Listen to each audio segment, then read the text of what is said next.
छिंदवाड़ा के बनगांव ग्राम में वरिष्ठ कांग्रेसी नेता अमित सक्सेना के निज निवास पर विशाल चेस प्रतियोगिता का आयोजन किया गया, जिसमें जिले भर की मंडलियों ने भाग लिया। इस अवसर पर पूर्व मंत्री दीपक सक्सेना भी मुख्य अतिथि के रूप में शिरकत की। लगभग 25 मंडलियों को विशेष पुरस्कार एवं सम्मानित किया गया। कार्यक्रम में बड़ी संख्या में ग्रामीण उपस्थित रहे।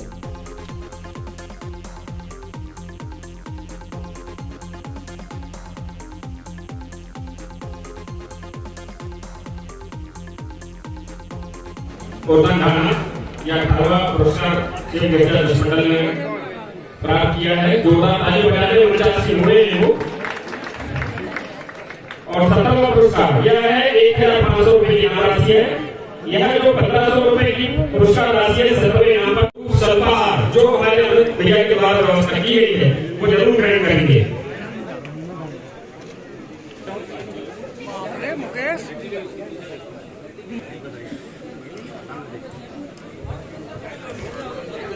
रुपए 12वां पुरस्कार 2000 रुपए का।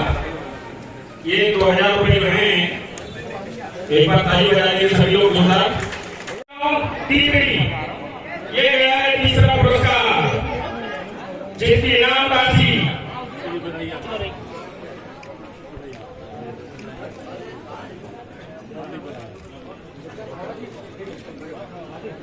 और इसके बाद श्री राम जस मंडल के लिया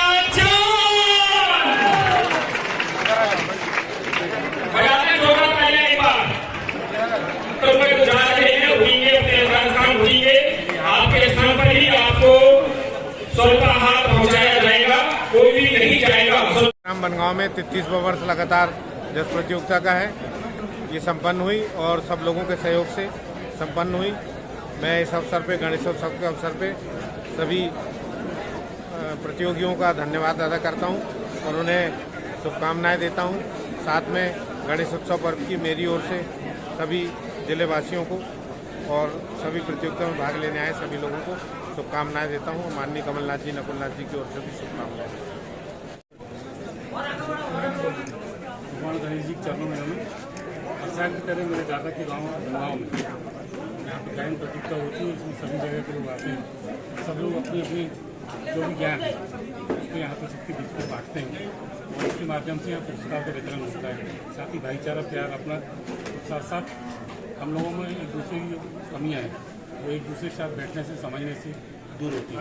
और इस अवसर पर मैं अपनी ओर से माननीय कमलनाथ जी, माननीय नकुलनाथ जी की ओर से सभी को गणेश जी की पावन पर्व की हार्दिक शुभकामनाएं देता हूँ। आप सबको भारतीय जनता पार्टी स्वास्थ्य प्रकोष्ठ द्वारा निःशुल्क स्वास्थ्य शिविर का आयोजन चंद्रगांव में किया गया, जिसमें बड़ी संख्या में लोगों ने इसका लाभ लिया।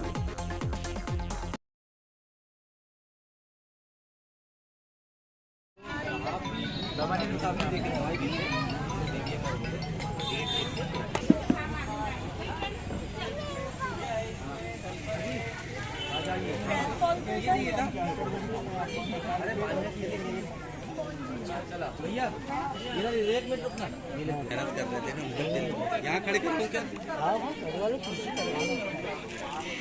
यहाँ पे इधर आ जाओ, इधर आ जाओ, सब लोग नंबर वाली हाँ इधर वो भी अच्छा, इधर खड़े इधर खड़े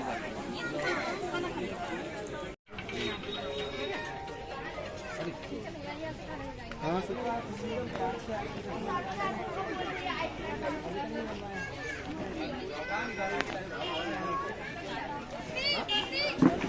मोबाइल देख लीजिए सर।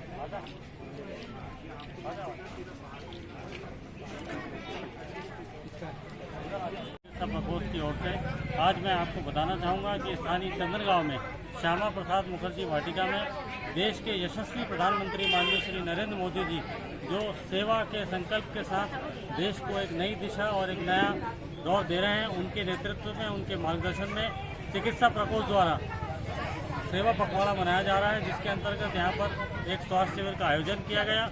इस स्वास्थ्य शिविर में हम अभी तक 300 से अधिक पेशेंट देख चुके हैं और अभी मरीजों का पंजीयन जारी है।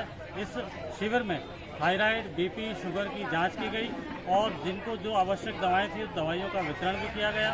आज के इस शिविर में दंत चिकित्सा, नेत्र चिकित्सा और फिजियोथेरेपी के साथ साथ होम्योपैथी विशेषज्ञ भी मौजूद रहे, जिन्होंने अपनी अपनी पद्धतियों के तहत सभी मरीजों को अपनी सेवाएं दी। हम यहाँ पर शामिल सभी डॉक्टर्स का, विशेष तौर से डॉक्टर के एस बजाज, डॉक्टर भोला, डॉक्टर हितेश मिश्रा और डॉक्टर वतन राजा, डॉक्टर मयंक साहू तथा अन्य सभी डॉक्टर्स की टीम भारतीय जनता पार्टी की ओर से आभार व्यक्त करते हैं, धन्यवाद देते हैं।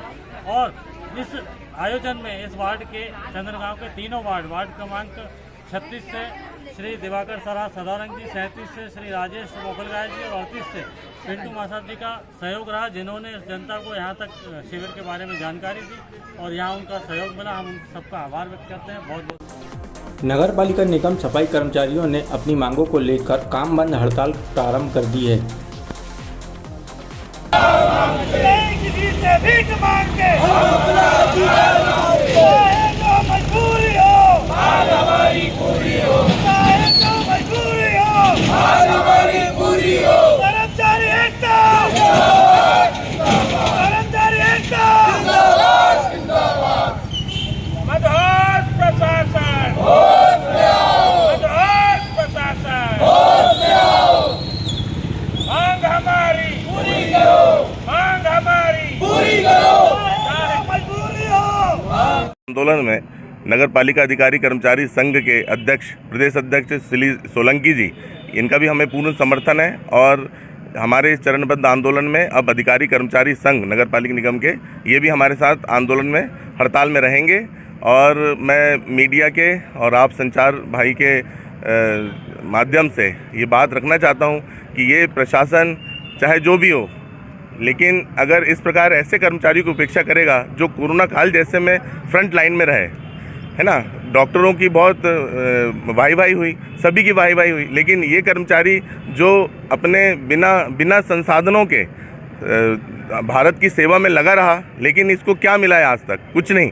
हम लोग पिछले बार भी हमको आश्वासन कर दिया गया कि भाई 15 दिन में हम आपकी मांगों को पूर्ण कर रहे हैं, लेकिन हमारा एक भी मांग अभी तक पूरी नहीं हुई है और हमको बिल्कुल एक हाशिए में हमेशा खड़ा कर दिया जा रहा है। तो आज हमको मजबूर होकर आज हम इस चरणबद्ध आंदोलन में सहभागी हैं और अभी अनिश्चितकालीन हड़ताल अनवरत जारी रहेगी। आज हमारा प्रदेश अध्यक्ष माननीय मगन झंझोर जी के नेतृत्व में प्रदेश स्तर पर सफाई कर्मचारी की काम बंद हड़ताल जारी हुई है और ख़ास करके 31 जुलाई को जो हमारा समझौता हुआ था स्थानीय शासन मंत्री भूपेंद्र सिंह जी के माध्यम से और हमारे मुख्यमंत्री के निर्देश पर, उसको ये कहा गया था कि हमारी 18 सूत्री मांगों को 15 दिन में पूरा कर दिया जाएगा। वो आज तक नहीं की गई। ये सरासर हमारे साथ धोखेबाजी है और हमारे साथ अत्याचार है कि जिन्होंने कोरोना काल में अपनी जान की परवाह किए बिना नगर पालिका में सेवाएं दिए, अंतिम संस्कार किए लोगों के, उसको अनदेखी कर भी आज तक 1 रुपये की घोषणा नहीं की गई हमारे मुख्यमंत्री के द्वारा, ना ही स्थानीय शासन मंत्री के द्वारा कि सफाई कर्मचारी क्या अहित कर रहे हैं।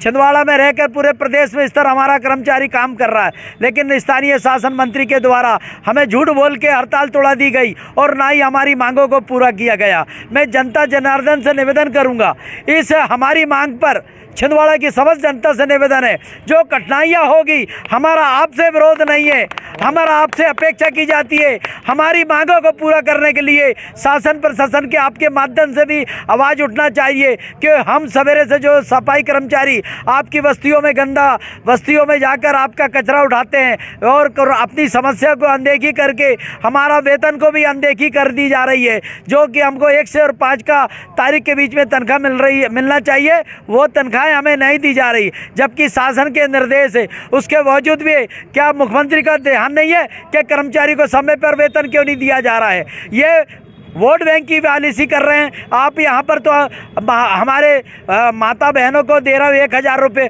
और सफाई कर्मचारी को 1 रुपये देने के लिए आपके पास नहीं है, समय पर वेतन देने के लिए नहीं है। मेरा जनता जनार्दन से निवेदन है कि आप हमारा सहयोग प्रदान करें और आपको जो तकलीफ होगी सफाई कर्मचारी उसके लिए आपसे माफ़ी चाहता है और खेद व्यक्त करता है, लेकिन ये हमारी पेट की रोजी रोटी का सवाल है।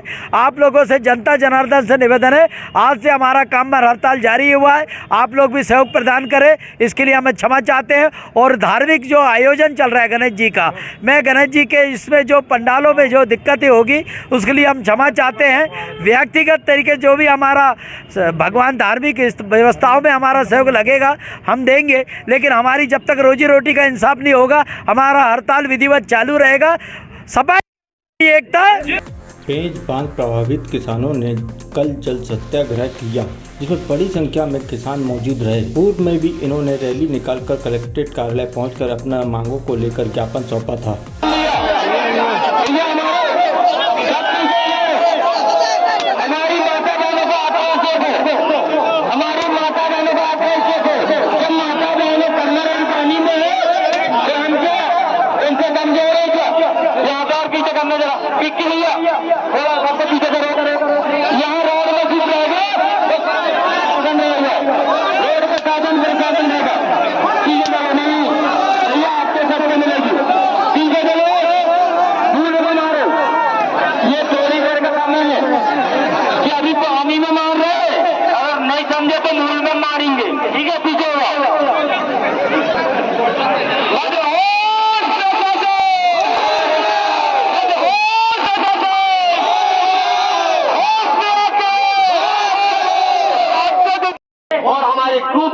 किसान साथियों को सम्मान उनकी मांग को पूरी करवाने में आपका बड़ा योगदान होगा और हम के साथ हो जाएंगे। हम आपको जिंदगी भर धन्यवाद देंगे। आप जहां भी रहेंगे, आप जुग जुग जिएंगे। इन्हीं शब्दों के साथ में मैं आपसे आशा करना चाहूंगा कि आप हमारी विनय को, हमारे आदर पूर्वक शब्दों को भली भांति आपने सुना, समझा और जिस लोगों को समझ में नहीं आया होगा, अगर तुम पुनर्वास में भ्रमण कर ले, लोगों से मिल ले, लोगों से पूछ ले कि हमारी क्या व्यथा है यहाँ पे, हमें शासन प्रशासन ने हमारा क्या दोष है कि हमने अपनी जमीन में बांध बनवा लिए। बांध तो बन गया, लोग हमने वादे भी करे गए, लेकिन आज दिनांक तक लगभग 8 साल बीत जाने के बाद में हमारी समस्या जस की तस बनी हुई है। साहब, हम आपसे निवेदन करेंगे कि हमारे युवा जो है कि काम की तलाश में पलायन करने के लिए मजबूर।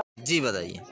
आज हम समस्त 31 गांव के जो माचा गोरा बांध बना है उससे डूब से प्रभावित होकर यहाँ ग्राम केवलारी में जल सत्याग्रह किए हमने। इसमें हम ये चाहते हैं कि हमारे जो 31 गांव के युवा है उनको नौकरी दिया जाए, हमारे गांव को शहर के किनारे बसाया जाए। हम यहाँ पर जो रह रहे हैं, हमारी ज़िंदगी बिल्कुल कीड़े मकोड़े की तरह है।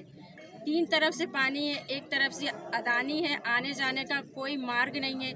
हमारे जो लड़के युवा लोग शादी के योग्य है, दुर्भाग्यवश लड़की के लिए अगर हम रिश्ता लेने जाते हैं तो लड़की वाले हमसे मुआवजा, खेती ये सब पूछते हैं। अब हमारे पास है नहीं तो हमारे बच्चों का भविष्य कैसा होगा, ये बताए शासन प्रशासन।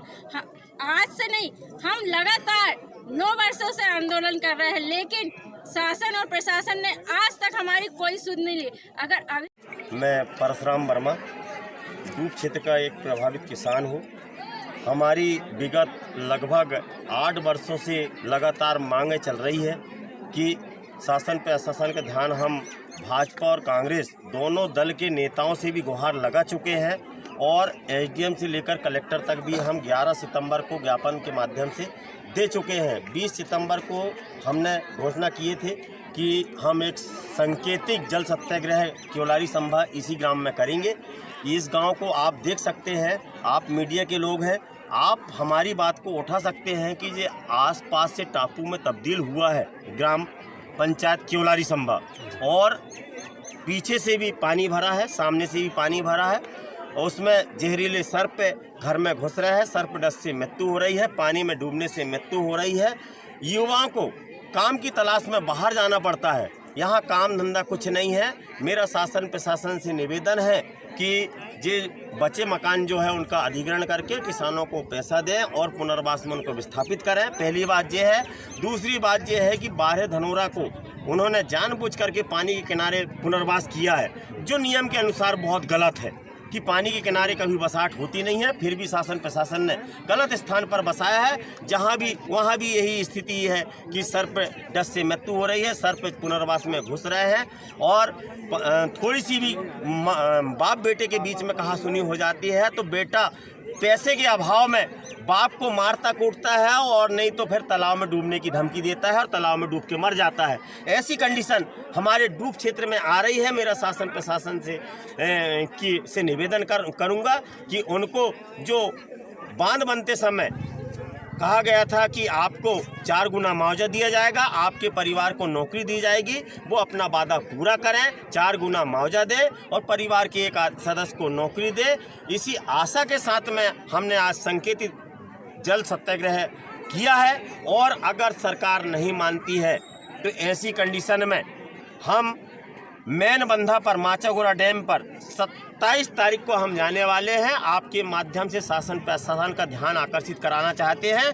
अगर डैम में जाने से और वहां हमारे सत्याग्रह से, धरना से किसी हमारे डूब क्षेत्र के प्रभावित किसानों की जनधन की क्षति होती है तो ऐसी कंडीशन में सरकार की जवाबदेही होगी, शासन प्रशासन की जवाबदेही होगी। हम बार बार निवेदन करना चाहते हैं कि अगर शायद मुख्यमंत्री जी, हमको ज्ञात हुआ है आपके माध्यम से कि 27 तारीख को चौरी में मुख्यमंत्री जी आ रहे हैं, मुख्यमंत्री जी हमारे डूब क्षेत्र के किसानों से मिलने का समय दें, डूब क्षेत्र से चर्चा करें, डूब क्षेत्र के किसानों की समस्या को सुनें और समस्या सुन करके उसका निदान करने की कोशिश करेंगे। इन्हीं आशा और विश्वास के साथ में हम आपसे हमारी आवाज़ को बुलंद करना चाहते हैं।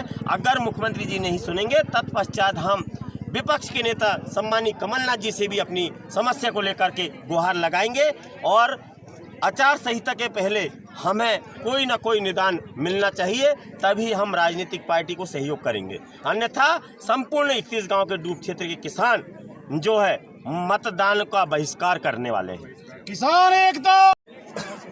संपूर्ण 31 गांव के लोगों ने विशाल रैली के माध्यम से एसडीएम चौराई से लेकर के जिला कलेक्टर महोदय तक अपनी बात पहुंचाई और ये डिमांड किया था कि भू अर्जन 2013 कानून के अनुसार हमें पुनर्वास भी चाहिए, 4 गुना मुआवजा भी चाहिए और एक शिक्षित बेरोजगार को प्रत्येक परिवार में नौकरी भी चाहिए। इसी संबंध में हमने प्रशासन को 7 दिन का समय दिया है। अगले 7 दिन में हमारी डिमांड पे आप काम करेंगे, परंतु दुर्भाग्य की बात यह है कि आज 12 दिन हो गए, 23 तारीख है, आज तक प्रशासन ने सुध नहीं लिया। प्रशासन 31 गांव के किसानों को भूल चुकी है। ये डैम आप जो देख रहे हैं ये हम किसानों की छाती पर बना हुआ डैम है। आपको मैं एक बात और बता दूँ कि संपूर्ण भारत में इकलौता ऐसा डैम है जहाँ किसानों ने विरोध नहीं किया। किसानों ने अपनी आहुति दिया, अपना बलिदान दिया और सरकार ने भरोसा दिया था कि हम आपको नौकरी भी देंगे, पुनर्वास भी बेहतर देंगे और 4 गुना मुआवजा आपको हम देंगे। लेकिन जैसे ही डैम कंप्लीट होता है वही प्रशासन अपनी बातों से मुकर जाती है और आज जो दयनीय स्थिति आपने देखा है इसका प्रमाण आप सब लोग देख रहे हैं। इसी के संबंध में हमने आज महापंचायत का ऐलान किया। आपने क्या क्या विशेष मांगे हैं?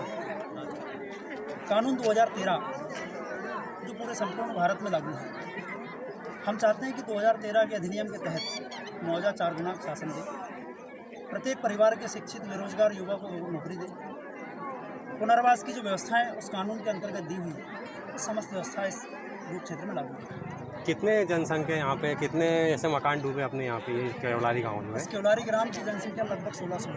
अच्छा, आप देख रहे हैं जो ग्राम लगभग 80% प्रभावित है और आज अभी आपने देखा होगा जिस स्थल पे आप खड़े हैं आज पानी आप देख रहे हैं, पास में पानी है, चारों तरफ पानी, बीच में बस्ती। अब ये स्थिति है कि प्रशासन ने उन मकानों को भी अधिग्रहण नहीं किया। एक तरफ तो आप देखते हैं कि प्रशासन हमेशा पानी से दूर रहने की सलाह देती है। अभी आपने एनडीआरएफ की टीम भी हमारे बीच में देखा जी, लेकिन दुर्भाग्य की बात यह है कि प्रशासन ने हम लोगों को मरने के लिए, डूबने के लिए छोड़ दिया पानी के पास में 50 फीट 5 फीट दूर से और आज तक कोई काम नहीं किया। इसलिए हम लोगों ने महापंचायत का आयोजन किया। अगला हमारा कार्यक्रम जो रहेगा वो महापंचायत रहेगा और मुख्यमंत्री महोदय को हम अवगत कराएंगे कि महापंचायत से भी बात नहीं बनेगी, प्रत्येक गांव में हम जल सत्याग्रह पुनः करेंगे और अनिश्चित काल के लिए करेंगे। शिव पटेल। आगामी त्योहारों के मद्देनजर शहर में शांति व्यवस्था कायम रहे, इस उद्देश्य से पुलिस विभाग द्वारा फ्लैग मार्च निकाला गया, जिसमें जिला कलेक्टर ने भी साथ में भ्रमण किया।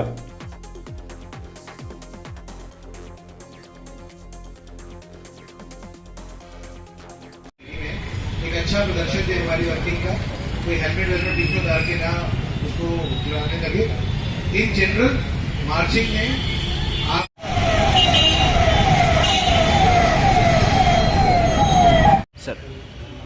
आने वाले त्यौहार और इलेक्शन के हिसाब से पुलिस और प्रशासन की मशीनरी ने आज कॉन्फिडेंस बिल्डिंग मेजर में शहर के विभिन्न इलाकों में फ्लैग मार्च किया है और हम लोग पूरे शहर का इसमें भ्रमण किया गया है, जिसमें सभी पुलिस के ऑफिसर्स, सभी मजिस्ट्रेट्स भी थे और एक पूरा कॉन्फिडेंस बिल्डिंग मेजर के रूप में ये फ्लैग मार्च हुआ है। सर, आज जिला छिंदवाड़ा में माननीय डीएम महोदय के साथ और प्रशासनिक टीम के साथ पुलिस के जवानों द्वारा फ्लैग मार्च निकाला गया।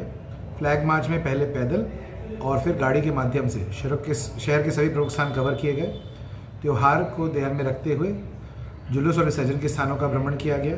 साथ ही ट्रैफिक और लॉ ऑर्डर की समस्या से संवेदनशील स्थानों को देखा गया। उम्मीद है इससे शहर में एक पॉजिटिव मैसेज किया गया हो और पुलिस प्रशासनिक टीम के एक साथ होने का और उनकी गतिविधियों का एक अच्छा प्रमाण हमने आज छिंदवाड़ा जिले को प्रस्तुत किया हो।